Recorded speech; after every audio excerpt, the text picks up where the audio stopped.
Hello.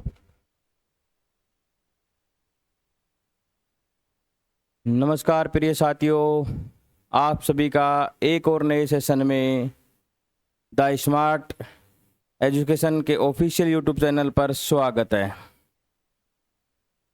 देखिए साथियों, ये अपने कोई भी कंपटीशन एग्ज़ाम हो, किसी भी स्टेट का हो चाहे सेंटर का हो, सभी के लिए ये क्लास है। आप इस क्लास को किसी भी एग्ज़ाम के लिए महत्वपूर्ण समझ सकते हैं। ये जरूरी नहीं कि हमने NTPC, SSC, railway, CTET, HTET, UP TET लिखा है इसी के लिए महत्वपूर्ण। ये हर एग्जाम के लिए महत्वपूर्ण और इससे भर भर के सवाल आते हैं। तो आज का अपना टॉपिक है रेखा एवं कोण, यानी कि लाइन एंड एंगल। ये पार्ट फर्स्ट है। ये part first, line and angle, part first है। इसके अंदर आज हम इनकी पूरी थ्योरी कंप्लीट करेंगे। ये क्लास देखने के बाद में आपको ये मैं गारंटी के साथ कहता हूं कि कोई दूसरी क्लास नहीं देखनी पड़ेगी। ऐसे ऐसे थ्योरी से हमने इसको कंप्लीट किया है। अगर आप लास्ट तक पूरा वीडियो देखोगे तो सब कुछ समझ में आएगा, जिसके अंदर हमने सारे न्यून कोण, सम कोण, अधिक कोण, प्रतिवर्ती कोण, सीधा यानी कि सरल कोण, पूरक कोण, संपूरक कोण, सारे कोण कवर किए हैं। तो इसको आपको लास्ट तक देखना है और देखने से पहले चैनल को सब्सक्राइब कर देना, शेयर कर देना। आप क्लास बीच में छोड़ के जाओगे नहीं, पूरी क्लास देखोगे तभी मजा आएगा। एंड तक जुड़े रहना है। चलते हैं जी। सबसे पहले देखो जी, रेखा एवं कोण पढ़ने से पहले अपने को कुछ बेसिक जानकारी होना बहुत जरूरी है। ठीक है जी। और बेसिक जानकारी क्या क्या है जी, देखो, क्योंकि आगे जैसे जैसे चलेंगे तो ये चीजें काम में आएंगी। फिर कहेंगे कि सर रेखा क्या होती है, रेखाखंड क्या होता है, किरण क्या होती है। तो हम उससे पहले ही क्लियर कर लेते हैं जी। देखो, रेखा क्या होती है? एक सीधा पथ है जो दोनों दिशाओं में अनंत तक बढ़ाया जा सकता है। और रेखा की लंबाई अनिश्चित होती है, निश्चित नहीं होती। अनंत लंबाई होती है रेखा की। आगे बात समझ में? दोनों साइडों में बढ़ाया जा सकता है। तो ये एक रेखा का चित्र दे रखा है। आप इसको इधर भी बढ़ा सकते हैं, आप इसको इधर भी बढ़ा सकते हैं। तो ये क्या है जी? रेखा, यानी कि a line is a straight path that extend infinitely in both direction. दोनों दिशाओं में इसको अनंत तक बढ़ाया जा सकता है। क्या कहलाती है? रेखा। इसके बाद में दूसरा लिखा है हमने लाइन सेगमेंट, यानी कि रेखाखंड। क्या लिख रखा है जी? रेखाखंड। अब जो रेखाखंड होता है ना, वो रेखा का ही भाग होता है। बस पूरी बड़ी सारी, अब देखो इतनी लंबी रेखा होती है तो उसमें से यदि अपन कुछ हिस्सा काट लेते हैं तो काटने के बाद में उसकी लंबाई निश्चित हो गई, तो वही क्या बन गई? रेखाखंड। तो यानी कि रेखाखंड की लंबाई निश्चित होती है और रेखा का ही भाग होता है। एक रेखा का भाग होता है जिसके दोनों निश्चित अंत बिंदु होते हैं। जब दोनों बिंदु निश्चित हो गए तो यानी कि उसकी लंबाई भी निश्चित हो गई। तो इसलिए रेखाखंड की लंबाई भी क्या होती है? निश्चित। रेखाखंड की लंबाई भी क्या होती है? निश्चित। अंत में है जी रे, किरण। किरण क्या होता है? ये भी रेखा का भाग होता है। इसका एक बिंदु तो निश्चित होता है और एक बिंदु अनिश्चित, यानी कि एक बिंदु निश्चित, उसको बढ़ाया नहीं जा सकता, घटाया नहीं जा सकता। जबकि दूसरा बिंदु है उसको अपन कितना भी बढ़ा सकते हैं, कितना भी घटा सकते हैं। तो यह जिसका एक अंत बिंदु होता है और एक दिशा में अनंत तक बढ़ाया जा सकता है। यानी कि देख लो, ये किरण रही ए बी, जिसका ये बिंदु तो निश्चित है और ये बिंदु निश्चित नहीं है, इसको अंत तक बढ़ाया जा सकता है। ये रेखाखंड है जिसके दोनों बिंदु निश्चित है, अंत बिंदु है। ठीक है जी। ऐसा सिंबल कहीं पे भी दिख जाए तो मान लेना ए बी रेखाखंड, ये ए बी किरण और ये ए बी एक रेखा। तीनों को पहचानने के यही सिंबल है। यदि किसी रेखा के ए बी के ऊपर ऐसा लखा चिन्ह बना हुआ है तो ये रेखाखंड है। क्या है जी? रेखाखंड है। और यदि ए बी के ऊपर इस प्रकार का चिन्ह बना हुआ है तो ये किरण है। क्या दे रखी है जी अपने को? रे, किरण है। और यदि रेखा के ऊपर ऐसा का चिन्ह बना हुआ है तो ये है जी रेखा। ये जी रेखा, ये अपनी पहचान है। चिन्ह के आधार पर ही पहचान की जाती है इनके। आगे बात समझ में, तो ये जानना बहुत जरूरी था अपने को किरण के बारे में। चलते हैं जी नेक्स्ट स्लाइड पे, कहीं छोड़ के नहीं जाओगे, आप जुड़े रहिए। देखो जी कोण क्या होता है। अब अपने को रेखा एवं कोण पढ़ना था, तो रेखा एवं कोण, कोण क्या होता है देखो जी एंगल। कोण क्या होता है जी एंगल। आगे बात समझ में जी, एंगल क्या होता है कि जब दो किरण खींच देते हैं तो उनके बीच में जो झुकाव बनता है वही क्या कहलाता है, कोण। देखो जी दो किरणों के बीच बनने वाले झुकाव को क्या कहते हैं अपन, एंगल, कोण कहते हैं। क्या कहते हैं जी, कोण। यानी कि an angle is the figure formed by two rays having a common end point called the vertex, उनको अपन शीर्ष कहते हैं। देखो जी ये एक शीर्ष है, ठीक है जी, दोनों का एक कॉमन शीर्ष है। आगे बात समझ में, एक किरण यहां से प्रारंभ हुई, ये गई जी, ये हो गई जी रे फर्स्ट किरण। दूसरी किरण ये गई जी रे सेकंड। अब इनके बीच में जो ये गैप आया, ये जो गैप निकल के आ रहा है आप जो देख रहे हो, यही क्या कहलाता है, एंगल, यही क्या कहलाता है, कोण। आगे बात समझ में, तो कोई भी कोण निर्माण करने के लिए अपने को कम से कम कितने किरणों की आवश्यकता होती है, दो। कितने किरणें चाहिए, दो। तो ये प्रश्न बनता है, यदि अपने को कोण का निर्माण करना है तो न्यूनतम किरणों की आवश्यकता कितनी होती है, दो। तो कोण का निर्माण करने के लिए अपने को दो किरणों की आवश्यकता होती है। इन दोनों किरणों का एक ही प्रारंभ बिंदु होता है जिन्हें अपन शीर्ष बोलते हैं, वर्टेक्स बोलते हैं जिन्हें। देख लो ये रहा, दोनों किरणों का एक ही प्रारंभ बिंदु जिसे अपन क्या बोलते हैं, वर्टेक्स। आगे जी बात समझ में, और जो दो किरणें खींच रहे हैं इनके बीच में जो ये गैप आ रहा है, जो ये झुकाव आ रहा है, यही क्या कहलाता है, कोण। तो आ गई कोण की परिभाषा समझ में। बिल्कुल आसान भाषा में कह देते हैं कि दो किरणों के बीच जो झुकाव होता है वही क्या कहलाता है, कोण। और दोनों जो किरण होती है उनका एक कॉमन शीर्ष होता है, एक जगह से ही शुरुआत होती है। और एक कोण बनाने के लिए कम से कम कितने किरणों की आवश्यकता होती है, दो। यहां तक कोई समस्या, एकदम नोट कर लेना। चलते हैं जी नेक्स्ट पे।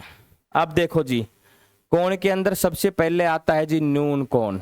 कैसा कोण आता है जी, न्यून कोण, यानी कि एक्यूट एंगल। कौन सा कोण आता है जी, न्यून कोण, एक्यूट एंगल। सीधा सीधा हम ये समझे एक्यूट एंगल क्या होता है, यानी कि यदि 0 डिग्री से तो बड़ा है थीटा का मान और 90 डिग्री से छोटा है, 0 डिग्री से बड़ा 90 डिग्री से छोटा, तो वो कैसा कोण कहलाता है, एक्यूट एंगल कहलाता है, यानी कि न्यून कोण कहलाता है। यही हमने लिखा है कि जिस कोण का मान 0 डिग्री से अधिक तथा 90 डिग्री से कम होता है उसे न्यून कोण कहते हैं, एक्यूट एंगल कहते हैं। An angle whose measure is greater than 0, यानी कि 0 से तो बड़ा बट लेस देन 90 डिग्री से छोटा, is called an acute angle. क्या कहते हैं जी, इसे न्यून कोण कहते हैं, एक्यूट एंगल कहते हैं। बताइए समझ में आई बात एक्यूट एंगल की। 0 डिग्री से बड़ा और 90 डिग्री से छोटा। देखो जी इस डायग्राम को देखो ध्यान से, ये 45 डिग्री जो 0 डिग्री से तो बड़ा है और 90 डिग्री से छोटा। 90 डिग्री एकदम यहाँ पे बनता है जी, अबे आगे 90 डिग्री ही पढ़ेंगे। ये लो ये एकदम 90 डिग्री, तो 90 डिग्री से छोटा और 0 डिग्री से बड़ा कैसा कोण कहलाता है जी, न्यून कोण। ये कुछ उदाहरण है नीचे, 30 डिग्री 90 डिग्री से छोटा, 45 डिग्री 90 डिग्री से छोटा, 60 डिग्री 90 डिग्री से छोटा, 75 डिग्री 90 डिग्री से छोटा। तो जो भी कोण 0 डिग्री से तो बड़ा और 90 डिग्री से छोटा कैसा कोण कहलाता है, एक्यूट एंगल। कैसा कोण कहलाता है, एक्यूट एंगल, न्यून कोण। आगे बात समझ में, ये परिभाषा याद रखना, सीधी पूछता है सत्य है सत्य में कि निम्नलिखित कथनों में कौन सा सत्य है, 4 लिख देगा, न्यून कोण की परिभाषा लिख देगा, समकोण की लिख देगा, ऐसे आगे चलते हैं सारी परिभाषाएं आ जाएंगी। आगे जी बात समझ में, ये दर्शाने का चिन्ह होता है, शॉर्टकट में इसको ऐसे दर्शाया जाता है, थीटा का मतलब 0 डिग्री से तो बड़ा और 90 डिग्री से छोटा। आगे जी बात समझ में, यहाँ तक किसी भी स्टूडेंट को डाउट हो तो बताइए। कोई डाउट नहीं, चलते हैं जी नेक्स्ट। इसके बाद में आता है जी अपने पास समकोण, राइट एंगल। समकोण राइट एंगल क्या होता है जी? ऐसा कोण जिसका मान एकदम 90 डिग्री के बराबर हो, कंप्लीट 90 डिग्री हो, न तो 90 से छोटा न 90 से बड़ा, एकदम किसके बराबर हो? 90 से। तो वह कैसा एंगल कहलाता है? Right angle. कैसा एंगल कहलाता है जी? राइट एंगल, यानी कि समकोण कहलाता है। ये लिख दिया जी, an angle whose measure is exactly 90 degree is called right angle. Exactly किसके बराबर होना चाहिए? मतलब कि 90 डिग्री के। तो ये रखा, जिस कोण का मान ठीक 90 डिग्री होता है उसे क्या कहते हैं जी? समकोण। यानी कि थीटा बराबर एकदम 90 डिग्री, न तो 0 से कम होता है ये, न 90 से ज्यादा होता है, न 90 से कम होता है, एकदम फिक्स 90 के बराबर होना चाहिए। तो कैसा कोण कहलाता है? समकोण। ये देखो जी डायग्राम, कोण ए ओ बी एग्जैक्ट 90 के बराबर है, तो ये कैसा कोण है जी? समकोण। कैसा कोण है? समकोण। आ गई जी बात समझ में? समकोण के बारे में किसी भी स्टूडेंट को, कोई भी साथी को यदि डाउट हो तो बताइए। किसी को कोई समस्या नहीं, चलते हैं जी नेक्स्ट एंगल। इसके बाद में आता है जी अधिक कोण। इसके बाद में आता है जी अधिक कोण, ऑब्ट्यूज एंगल। कैसा कोण? ऑब्ट्यूज एंगल, अधिक कोण। देखो, जब थीटा का मान 90 डिग्री से तो बड़ा, जब थीटा का मान 90 डिग्री तक पढ़ लिए अपन, अब 90 डिग्री से तो बड़ा और 180 डिग्री से छोटा, 90 डिग्री से तो बड़ा 180 डिग्री से छोटा, कैसा कोण कहलाता है? अधिक कोण कहलाता है, ऑब्ट्यूज एंगल कहलाता है। यदि जिस कोण का मान 90 डिग्री से अधिक एवं 180 डिग्री से कम होता है, अधिक कोण कहलाता है, ऑब्ट्यूज एंगल कहलाता है। An angle whose measure is greater than 90 degree, 90 degree से तो बड़ा, and less than 180 is called obtuse angle, उसे अधिक कोण कहते हैं। ठीक है जी, ये कुछ उदाहरण है। देखो जी, 100 डिग्री जो 90 डिग्री से तो बड़ा है और 180 डिग्री से कम, 120 डिग्री, 135 डिग्री, 150 डिग्री, 170 डिग्री, ये सारे के सारे कैसे एंगल हैं? अधिक कोण, ऑब्ट्यूज एंगल। और यहाँ पे डायग्राम में देख लो, ये किस प्रकार का चित्र है जी, जो 90 डिग्री से तो ज़्यादा जा रहा है, लेकिन 180 जब एकदम सीधी लाइन खींचेंगे तो 180 बनेगा। आ गई जी बात समझ में? तो 180 से क्या है? ये कम। यहाँ तक किसी भी स्टूडेंट को डाउट हो तो बताइए। आई होप सभी के क्लियर हो रहा होगा। एकदम आसान भाषा में लिख रखा है मैंने, एकदम डायग्राम बना बना के अच्छी तरह से। आगे बात समझ में? चलते हैं जी नेक्स्ट कोण पर। अब आता है जी सरल कोण। कैसा कोण आएगा जी? सरल कोण। इसका दूसरा नाम भी है, यदि जो बच्चा दूसरा नाम डालता है तो नाम बताइए, जानता है तो कमेंट बॉक्स में डालना। जो स्टूडेंट यदि इसका दूसरा नाम जानता है तो सरल कोण कभी कभी रिजु कोण के नाम से भी आता है। रिजु कोण, सरल कोण का दूसरा नाम ही क्या होता है जी? रिजु कोण। कंफ्यूज मत हो जाना, सरल कोण का दूसरा नाम ही क्या है जी? रिजु कोण। यानी कि ऐसा कोण जिसका मान एग्जैक्टली 180 डिग्री हो, यानी कि थीटा का मान कितना हो जी? 180 डिग्री। कैसा कोण कहलाता है? सरल कोण, रिजु कोण। एग्जैक्टली 180 डिग्री, ये रखा जी, is exactly 180 degree is called a straight angle. यदि एग्जैक्टली 180 डिग्री है तो ऐसे कोण को कैसा कहते हैं जी? सरल कोण, यानी कि स्ट्रेट एंगल। क्या कहते हैं जी? Straight angle.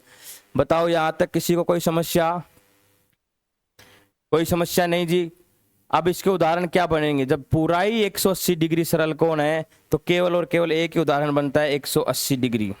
आ गई जी बात समझ में? तो स्ट्रेट एंगल के बारे में समझ में आ गया। यदि किसी के डाउट हो तो बताइए। चलते हैं जी नेक्स्ट। इसके बाद में आता है जी प्रतिवर्ती कोण। कौन सा कोण आता है जी? प्रतिवर्ती कोण। इस एंगल का भी दूसरा नाम है जिसे रिफ्लेक्स एंगल कहते हैं। इस एंगल का भी दूसरा नाम है, बताइए स्टूडेंट यदि याद हो तो किसी को। प्रतिवर्ती कोण कभी कभी एग्जाम में आपको वृत्त कोण के नाम से भी मिलता है। कैसा कोण मिलता है जी? वृत्त कोण। कैसा कोण? वृत्त कोण, यानी कि रिफ्लेक्स एंगल। कौन सा कोण जी? Reflex angle. तो देखो इसमें क्या होता है, ऐसा कोण यानी कि यदि 180 डिग्री से तो बड़ा हो, थीटा का मान कितनी डिग्री से बड़ा हो? 180 डिग्री से तो बड़ा हो, लेकिन 360 डिग्री से क्या हो? छोटा। 360 डिग्री से क्या हो जी? छोटा। 180 डिग्री से तो बड़ा, 360 डिग्री से छोटा। कैसा कोण कहलाता है? प्रतिवर्ती कोण, यानी कि वृत्त कोण, यानी कि रिफ्लेक्स एंगल। रिफ्लेक्स एंगल कैसा कोण कहलाता है जी? Reflex angle. आ गई जी बात समझ में? ठीक है जी। देखो जी डायग्राम, जो ये एंगल बन रहा है इधर वाला AOB, ये 180 डिग्री से तो बड़ा है, लेकिन 360 डिग्री से क्या है जी? छोटा। ये 240 डिग्री का एंगल बन रहा है। तो ये कैसा कोण है जी? वृत्त कोण। कैसा कोण है जी? वृत्त कोण, प्रतिवर्ती कोण। कुछ एग्जाम्पल और देख लो। An angle whose measure is greater than 180 degree but less than 360 degree, यानी कि 180 डिग्री से तो बड़ा और 360 डिग्री से क्या हो? छोटा। कैसा कोण कहलाता है? प्रतिवर्ती कोण, रिफ्लेक्स एंगल। कुछ उदाहरण है जी, देखो 200 डिग्री जो 180 डिग्री से बड़ा है, 225 degree, 240 degree, 270 degree, 300 degree, 350 degree. ये सभी 180 डिग्री से तो बड़े हैं, लेकिन 360 डिग्री से क्या हैं? छोटे। तो ये कैसे कोण कहलाते हैं? रिफ्लेक्स एंगल, प्रतिवर्ती कोण कहलाते हैं। यहां तक किसी को डाउट? कोई डाउट नहीं। चलते हैं जी नेक्स्ट। डाउट होना भी नहीं चाहिए। आ गई जी बात समझ में? चलते हैं जी। इसके बाद में आता है पूर्ण एंगल, यानी कि कंप्लीट कोण। तो ऐसा कोण जिसमें एग्जैक्टली थीटा का मान कितने डिग्री हो जी? 360 डिग्री। एग्जैक्टली थीटा का मान कितना हो जी? 360 डिग्री। कैसा कोण कहलाता है जी? पूर्ण कोण, यानी कि कंप्लीट एंगल। कैसा कोण कहलाता है जी? Complete angle. Exactly is measure is exactly 360 degree, यानी कि 360 डिग्री हो। कैसा कोण कहलाता है? पूर्ण कोण। देख लो जी, ये पूर्ण कोण है, यहां से चल के और यहां पर वापस घूम के आ गए, तो ये कैसा कोण बन गया? पूर्ण कोण, 360 डिग्री। कैसा कोण बन गया? पूर्ण कोण, 360 डिग्री। आ गई जी बात समझ में? तो पूर्ण कोण भी समझ में आ गया होगा। एग्जैक्टली जब 360 डिग्री होता है तो क्या होता है जी? पूर्ण कोण। अब देखो जी, मैं इसको आपको एक याद कराने का तरीका बताता हूं जी। हमने आपको 6 एंगल पढ़ाए। कितने एंगल पढ़ाए जी? 6। देखो जी, इनको याद कराते हैं, बिल्कुल आसान भाषा में याद करा देते हैं जी। 6 एंगल क्या है जी? 6 एंगल। ठीक है जी। देखो जी, कितने एंगल पढ़ाए हैं जी? 6। देखो जी, एक टेबल के माध्यम से हम इनको 6 को याद करते हैं जी। 2, 3, 4, 5 और 6। ठीक है जी। देखिए जी, सबसे पहले यदि आपको याद नहीं है तो ये 3 एंगल तो आपको अवश्य याद हो सकते हैं।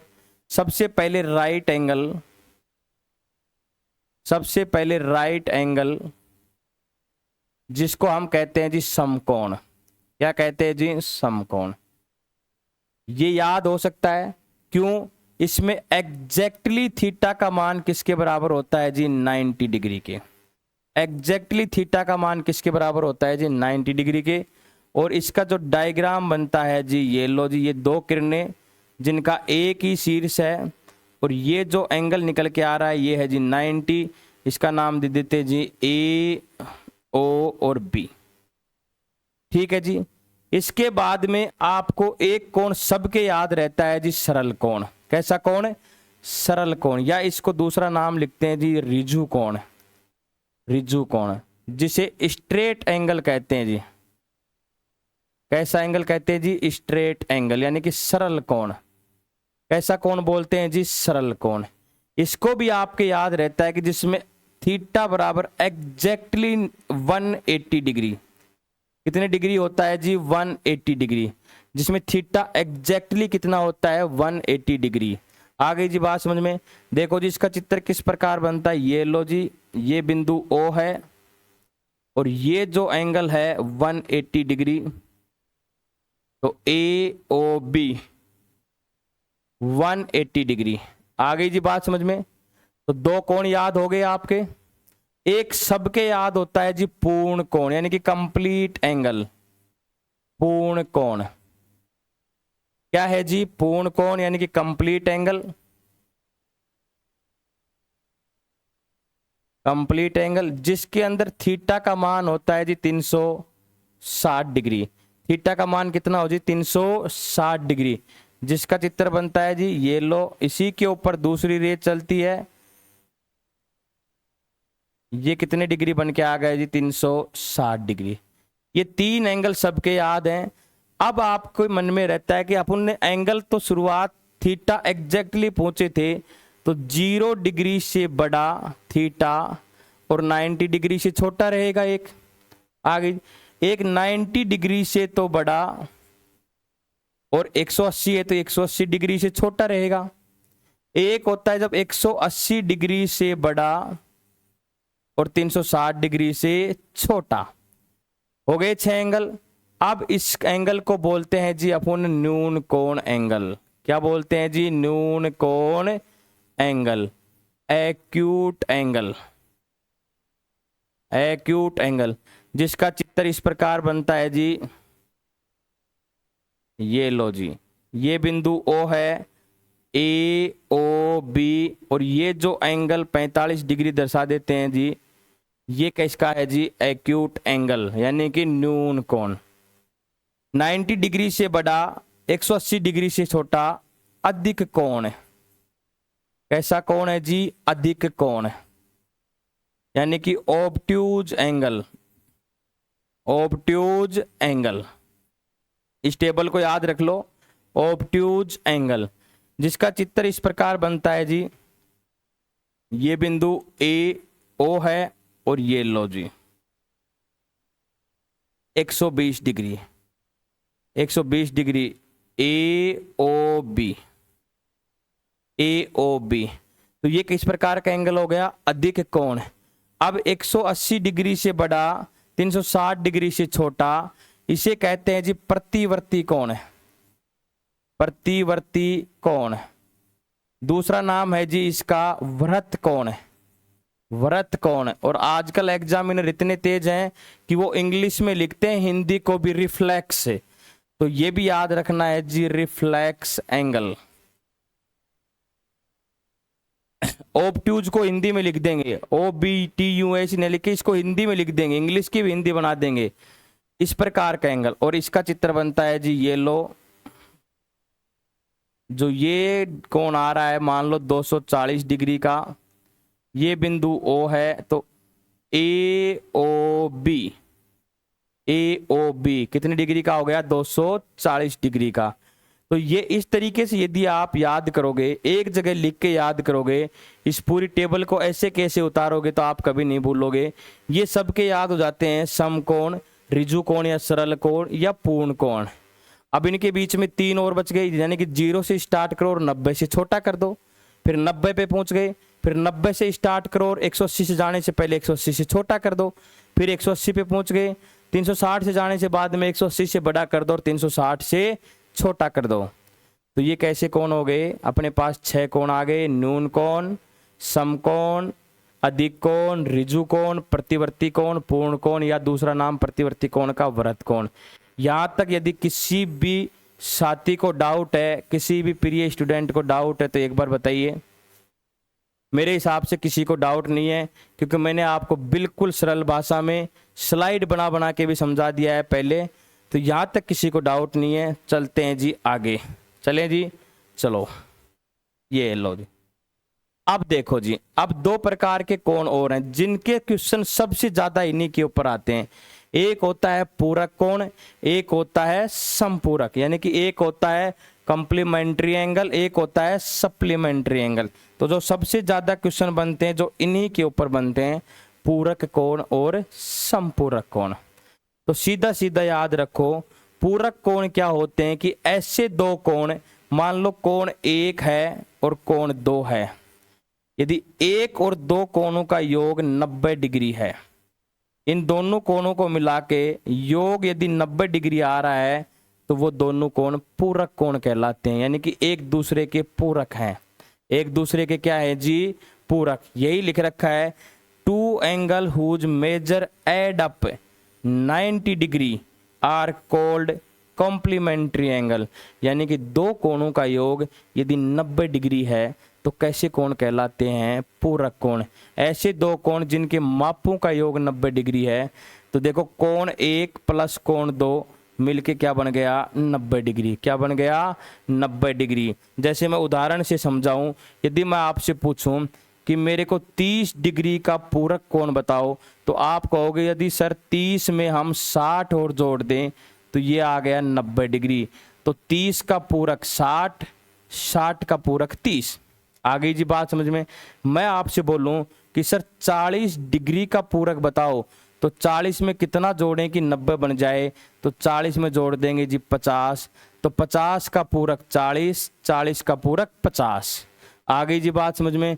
मैं आपसे बोलूं कि 75 डिग्री का पूरक कोण बनाओ, तो 75 डिग्री में कितना जोड़ें कि 90 बन जाए? तो 15, तो 15 का 75, 75 का 15, यानी कि 75 का पूरक 15, 15 का पूरक 75। ये कुछ उदाहरण है, ये आपस में पूरक कोण है 30 और 60। 45 का पूरक 45, 20 और 70 आपस में दोनों पूरक है क्योंकि दोनों का योग कितना हो रहा है? 90। 10 और 80 पूरक हैं, 10 डिग्री 80, 80 का 10 आपस में पूरक, यानी कि ऐसे दो कोण जिनका योग 90 डिग्री हो जाए क्या कहलाते हैं? पूरक कोण। क्या कहलाते हैं? पूरक कोण। यहां तक आई बात समझ में? अब चलते हैं जी समपूरक पे। किस पे चलते हैं जी? समपूरके नहीं जी, समपूरक है। क्या है जी? समपूरक। ये क्या है जी? समपूरक। आ गई जी बात समझ में? समपूरक कोण। ये जगह जगह समपूरक की टाइप कर दी। समपूरक कोण, सप्लीमेंट्री एंगल, सप्लीमेंट्री एंगल, समपूरक। देखो पूरक, अब देखो मैं याद कराने की टेक्निक बताता हूं, कभी कभी आप भूल जाते हो कि पूरक, ये तो याद रहता है कि एक का योग 90 डिग्री है, एक का योग 180 डिग्री है। अब इसमें से कौन सा 90 है, कौन सा 180 है? तो इसको याद रखने के लिए आप शब्दों को पकड़ो। किसको पकड़ो? हिंदी में यदि आप देखोगे तो पूरक छोटा शब्द है, समपूरक बड़ा शब्द है। अगर आप हिंदी के हिसाब से देखोगे तो पूरक छोटा शब्द है, समपूरक बड़ा शब्द है। तो पूरक छोटे में छोटा, बड़े में बड़ा। तो पूरक का मतलब ऐसे दो कोण जिनका योग 90 डिग्री, समपूरक का मतलब ऐसे दो कोण जिनका योग 180 डिग्री। आ गई बात समझ में? Doubt clear? पूरक और समपूरक में शब्दों को पकड़ो। पूरक का मतलब छोटा होता है तो छोटा में 90, समपूरक का मतलब बड़ा होता है तो बड़े में बड़ा। तो यही लिखा है कि ऐसे दो कोण जिनके मापों का योग 180 डिग्री हो तो क्या कहलाते हैं जी? वो समपूरक। जैसे कोण 1 प्लस कोण 2, यदि इन दोनों को जोड़ के 180 डिग्री आ रहा है तो ये दोनों कोण एक दूसरे के क्या होते हैं? समपूरक। क्या होते हैं जी? समपूरक। जैसे 120 और 60 को जब जोड़ते हैं तो 180 आता है, तो 60 का संपूरक 120, 120 का संपूरक 60। आ गई जी बात समझ में? कुछ उदाहरण और देखते हैं जी। देखो 90 का संपूरक 90, 90 का संपूरक 90, तो 180 हो जाता है। 45 और 135, यदि 135 में 45 जोड़ते हैं तो 180 आता है, तो 45 का संपूरक 135, 135 का संपूरक 45। आगे चलो जी। देखो कोई भी उदाहरण हो, एक योग 180 होना चाहिए। 30 का योग 150 में करते हैं तो 180, तो 30 का संपूरक 150, 150 का योग करते हैं 30, 180, तो 150 का संपूरक 30। यहां तक किसी को कोई दिक्कत? पूरक और संपूरक। अब हम इनके ऊपर कुछ सवाल करते हैं। सारे क्वेश्चन हम नेक्स्ट क्लास में करेंगे, लेकिन कुछ सवाल करते हैं जी। यहाँ पे 5-4 सवाल हैं जिनकी प्रैक्टिस करते हैं। बाकी अच्छे अच्छे क्वेश्चन हैं जिनके इस चैप्टर के ऊपर, कोण के ऊपर, यदि आप C TET, H TET, UP TET या कोई भी कंपटीशन या रीट का एग्ज़ाम, कोई भी एग्ज़ाम दे रहे हो तो ये फेवरेट टॉपिक होता है। ये जो भी मैं भी पढ़ा रहा हूँ, इससे पहले मैंने आपको बहुभुज पढ़ाया, फेवरेट टॉपिक। इससे पहले मैंने गुणनखंडों की संख्या निकालनी बताई, फेवरेट टॉपिक। ये वो टॉपिक हैं जिनके ऊपर सवाल एग्जाम में अवश्य बनते ही बनते हैं। तो चलते हैं जी कुछ क्वेश्चनों के ऊपर। बाकी क्वेश्चन पार्ट 2 में लेके आएंगे हम, उसको देखना न भूले। उससे पहले इसको भी देखना न भूले। देखो जी, पहले इसका हम बिल्कुल बेसिक से बताते हैं, फिर बाद में इसकी हम बताएंगे एकदम अच्छे से ट्रिक, जिससे आप डायरेक्ट लगाओगे। क्या कह रहा है, यदि दो संपूरक कोणों का अंतर 74 डिग्री है तो उनमें से एक कोण होगा। कौन सा कोण है इनमें से? देखो जी, अब इस सवाल को करने का बिल्कुल पहले बेसिक तरीका डिस्कस कर देते हैं, ठीक है? फिर आपको हम बाद में डायरेक्ट ट्रिक बताएंगे। जब दो संपूरक कोणों का अंतर दे रखा है तो अंतर को अपन लिखते हैं x माइनस वाई से। किससे लिखते हैं जी? x minus Y. ये अपने को दिया गया है 74 डिग्री। अब देखो जी, एक x हो गया कोण, एक y हो गया। अब इसमें कितने चर आ गए? 2। तो दो चरों को हल करने के लिए 2 समीकरण चाहिए। अगर एक चर होता तो एक समीकरण से काम चल जाता, लेकिन अब दूसरा समीकरण हम कहां से लेके आए हैं? सवाल में तो कोई बात कही नहीं रखी। सवाल में तो सिर्फ एक ही बात कह के छोड़ देनी कि दो संपूरक कोणों का अंतर कितना है जी? 74 डिग्री। तो दूसरी बात हमें याद है, संपूरक कोण के बारे में हमें याद है, ये सार्वभौमिक सत्य है कि दो संपूरक कोणों का योग कितना होता है जी? 180 डिग्री। अब देख लो जी, 2 समीकरण बन गए। 2 चर हैं तो कितने समीकरण बन गए? 2। दोनों समीकरणों को जोड़ लो तो y से y कट जाएगा, क्योंकि एक प्लस का है एक माइनस है, तो कैंसिल आउट। x x मिलके क्या बन गया जी? 2x। जब इधर 180 और प्लस 74 जोड़ेंगे तो देखो जी, 2x बराबर कितना आ गया जी? 4। 8 7 15 2। x बराबर कितना आ गया जी? 254/2। जब x का मान निकालेंगे, 254 में 2 का भाग लगाएंगे तो 2 एकम 2, 2 एकम 2, 2 दूनी 4 और 2 7 14, यानी कि 127। तो एक कोण तो कितना आ गया? 127, जो ऑप्शन में कहीं नहीं है। तो दूसरा कोण निकालने के लिए क्या है कि किसी भी समीकरण में आप 127 रख दो x की जगह।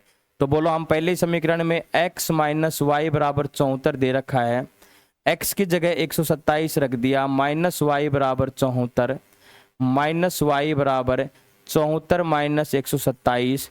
तो माइनस वाई बराबर, जब 127 बड़ा है माइनस का, तो इसमें से घटाओगे तो 7 में से 4 गई 3, 12 में से 7 गया 5, माइनस का 53, माइनस से माइनस कट गया तो y बराबर कितना आ गया? 53। तो यानी कि दूसरा कोण क्या है जी? y।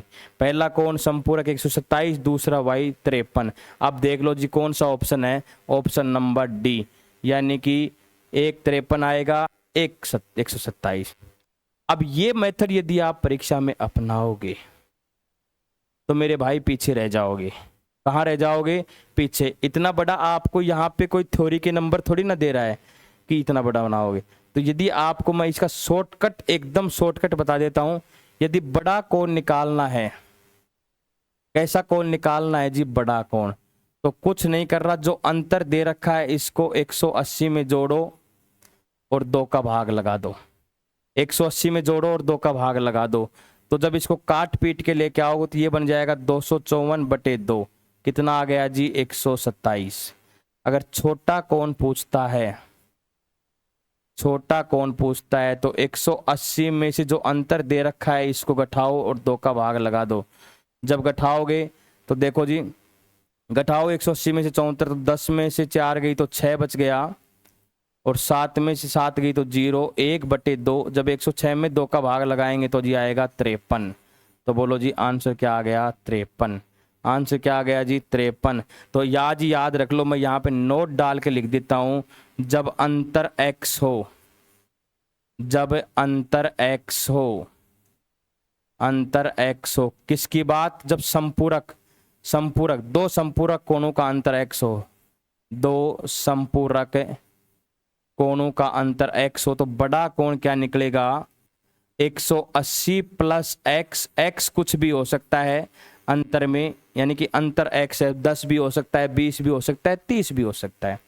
तो 180 में x जोड़ो और किसका भाग लगा दो, 2 का, बड़ा कोण निकल जाएगा। जब बात आती है छोटे कोण की तो 180 माइनस x बटे 2 कैसा कोण निकल जाएगा, छोटा, कर लेना कॉपी में नोट। तो यहाँ पे इतना बड़ा करने की कोई आवश्यकता नहीं, बड़ा और छोटा निकल गया। अब जिसमें से जो ऑप्शन में है वही आंसर हो जाएगा, जिसमें से जो ऑप्शन में है वही आंसर। अब यहाँ तो बात हुई संपूरक की, बात यहाँ पे पूरक की भी तो हो सकती है, तो पूरक में भी कोई दिक्कत नहीं है। यदि पूरक की बात है तो बोलो पूरक में दोनों कोणों का योग कितना होता है 90, दोनों कोणों का योग कितना होता है 90।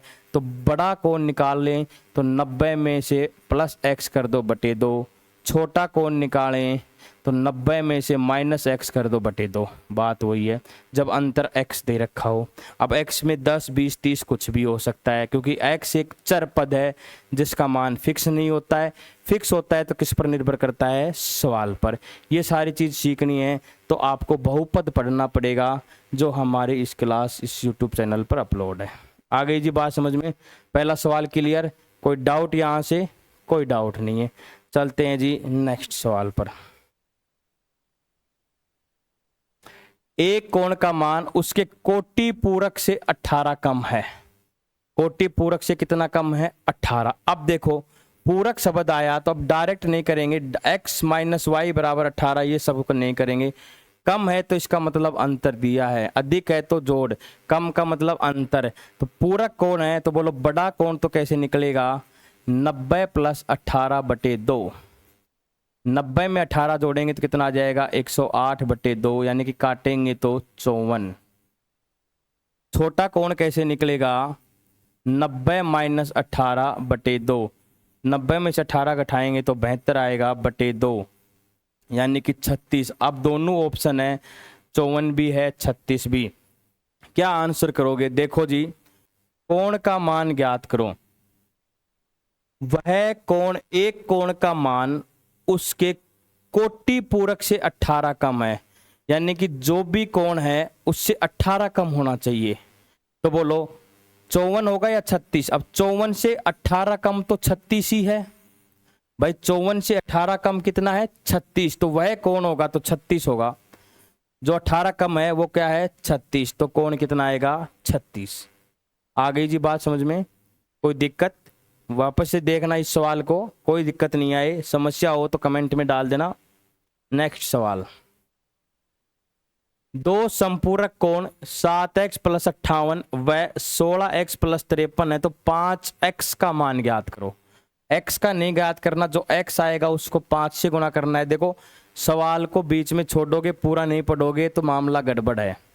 आगे बात समझ में, पूरा सवाल को पढ़ोगे, ऐसे ऑप्शन देता है यदि पूरा सवाल नहीं पढ़े तो भी आंसर मिल जाएगा, जहां तक निकाले हो ना वो भी मिल जाएगा। तो कौन से कोणों की बात कर रहा है, संपूरक कोण की। कौन से कोणों की बात कर रहा है जी, संपूरक। तो देखो जी संपूरक कोण है तो इनका योग कितना होना चाहिए 180। पहला एंगल दे रहा है 7x प्लस 58, जब दोनों कोणों को जोड़ेंगे तो कितना आना चाहिए 180। दूसरा एंगल दे रहा है 16x प्लस 53, जब दोनों को जोड़ते हैं तो आना चाहिए जी 180। दोनों को ऐड करते तो आना चाहिए जी 180। देखो जी करो, 7x 16x किसके बराबर हो गया, 7 और 16 23x, 58 और 53 प्लस 8 3 11 5 3 111, 180। 111 को उधर ले जाएंगे, 23x बराबर 180 माइनस 111, तो 23x बराबर कितना आ गया, 10 में से 1 गई 9, 7 में से 1 गई 6 और 1 में से 1 गया 0, यानी कि 69 आ गया। तो x बराबर कितना आ गया 69 बटे 23, 23 69। अब ये सवाल को यदि आपने पूरा नहीं पढ़ा, अगर सोच लिया x बराबर 3, तो देखो पहला ही ऑप्शन टिका रखा है x बराबर 3, x बराबर 3, जबकि अपने से आंसर पूछ रहा है वो 5x का। तो जो x का मान आया इसको किससे गुणा करेंगे 3 से, तो 5 15, तो option number B, option number B. बताओ यहाँ तक किसी भी स्टूडेंट को कोई डाउट हो तो ऑप्शन नंबर बी। कोई डाउट? सवाल नंबर 3 क्लियर? चलते हैं जी नेक्स्ट सवाल पे। इसका पार्ट 2 लेके आएंगे जिसके अंदर हम कंप्लीट एमसीक्यू करेंगे, प्रीवियस ईयर परीक्षा में आए हुए क्वेश्चन लेंगे। देखो जी अगला सवाल, 40 डिग्री के संपूरक कोण और पूरक कोण का अनुपात, यानी कि 40 डिग्री का क्या कह रहा है सवाल, समझ गए? 40 डिग्री का संपूरक भी लेना है और 40 डिग्री का पूरक भी लेना है, फिर उन दोनों का क्या बनाना है, अनुपात।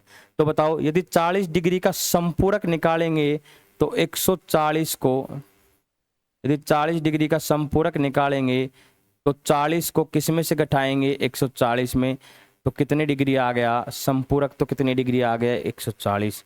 यदि पूरक निकालेंगे तो कितने में से घटाएंगे, 90 में से, 90 माइनस 40 तो कितनी डिग्री आ गया 50। अब इन दोनों का रेशियो लेना है, यानी कि 140 अनुपात 50, 10 से 10 और कुछ कटेगा नहीं, 14 अनुपात 5। सारे सवाल परीक्षा में आए हुए हैं ऑप्शन नंबर बी, 14 अनुपात 5। बस आपका कॉन्सेप्ट क्लियर होना चाहिए कि संपूरक कोण किसे कहते हैं, पूरक कोण किसे कहते हैं, इसके बाद में कोई समस्या नहीं होने वाली। आ गई जी बात समझ में? चलो जी एक नेक्स्ट सवाल और लेते हैं। अब देखो इस सवाल को, ये एंड में लिया है मैंने ये सवाल। देखो जी इसका संपूरक भी बताना है और पूरक भी बताना है, संपूरक भी बताना है और पूरक। कितने का? 54 डिग्री और 40 मिनट का, 54 डिग्री और 40 मिनट। अब जो स्टूडेंट पूरी क्लास नहीं देखता उनके सामने यही समस्या रहती है कि ऐसे सवाल अंत में आते हैं, और पेपर में भी यही होता है कि शुरू में तो इजी आ जाते हैं या हार्ड। अगर शुरू में हार्ड आ गए तो ये मान के चलना अंत में इजी है, और शुरू में इजी आ गए तो ये मान के चलना अंत में हार्ड है। किसी किसी पेपर सेट में ऐसे तो होता है। अब देखो जी, अब अंत तक जो स्टूडेंट नहीं जुड़ता है उनके सामने यही समस्या हो जाती है। देखो 54 डिग्री और 40, ठीक है जी। अब देखो जी आपको इसके लिए बस एक ही चीज ध्यान रखनी है, एक डिग्री में कितनी मिनट होती हैं जी, 60। बस आंसर आ गया। जिसको ये पता है कि 1 डिग्री में कितनी मिनट होती हैं, 60 मिनट है। अब देखो जी अपने पास कंप्लीट संपूरक कितना होता है, 180 डिग्री। 180 डिग्री संपूरक निकालने के लिए 180 डिग्री में से घटाएंगे 54 डिग्री और 40 मिनट, 54 डिग्री और 40 मिनट। अब देखो इसको लिख सकते हैं ऐसे, अभी ये कैसे लिखा हुआ है, 00 मिनट, 180 डिग्री और 00 मिनट। यदि इसमें से अपन 54 डिग्री और 40 मिनट घटाना चाहें तो देखो, यदि इसमें से 1 डिग्री निकाल लें जिसको मिनट में बदल दें तो इसको ये भी तो लिख सकते हैं 179 डिग्री और 60 मिनट। कोई दिक्कत? अभी भी तो 180 डिग्री है, 179 डिग्री और 60 मिनट, क्योंकि अपन ने 1 डिग्री के बराबर कितनी मिनट मानी थी, 60 मिनट। तो यहाँ से 1 डिग्री निकाली और किस में बदल दिया, 60 मिनट में। अब कितना घटाना है, ये लो जी 54 डिग्री और 40 मिनट घटा दो जी, 0 से 0, 6 में से 4 गई 2, 20 मिनट। अब यहाँ पे 9 में से 4 गई 5, 7 में से 2 गई हो 125 डिग्री और 20 सेकंड, 1 मिनट। तो आंसर क्या आ गया जी, जब संपूरक पूछता है तो सी ऑप्शन। आगे बात समझ में आया? और यहाँ पे यदि पूरक के बारे में पूछता है तो पूरक देखो कितने में से घटाते हैं जी, 90 डिग्री में से। किसको घटाएंगे, 54 डिग्री और 40 मिनट को। अब देखो 40 मिनट घटाने के लिए इसको अपन ये भी तो लिख सकते हैं 89 डिग्री 60 मिनट। अभी भी तो बात वही है, 89 डिग्री, 1 डिग्री निकाल के हमने मिनट को दे दी। अब इसमें से घटा दो 54 डिग्री और 40 मिनट, आंसर आ जाएगा 0, 2, 9 में से 4 गई 5, 8 में से 5 गई 3। यदि वो पूरक पूछता तो आंसर आता 35 डिग्री और 20 मिनट, यानी कि ऑप्शन ए। जबकि उसने संपूरक पूछा है तो आंसर आया है 120 डिग्री 20 मिनट। ठीक है जी। तो ऐसे ही सवालों की हम प्रैक्टिस करेंगे। पहले की परीक्षा में आए हुए जितने भी, प्रीवियस ईयर की परीक्षा में आए हुए जितने भी सवाल हैं उन सबको लेके आएंगे पार्ट 2 में। अच्छे से प्रैक्टिस करेंगे। तब तक के लिए पार्ट 1 अवश्य देखना। थैंक यू साथियों, धन्यवाद।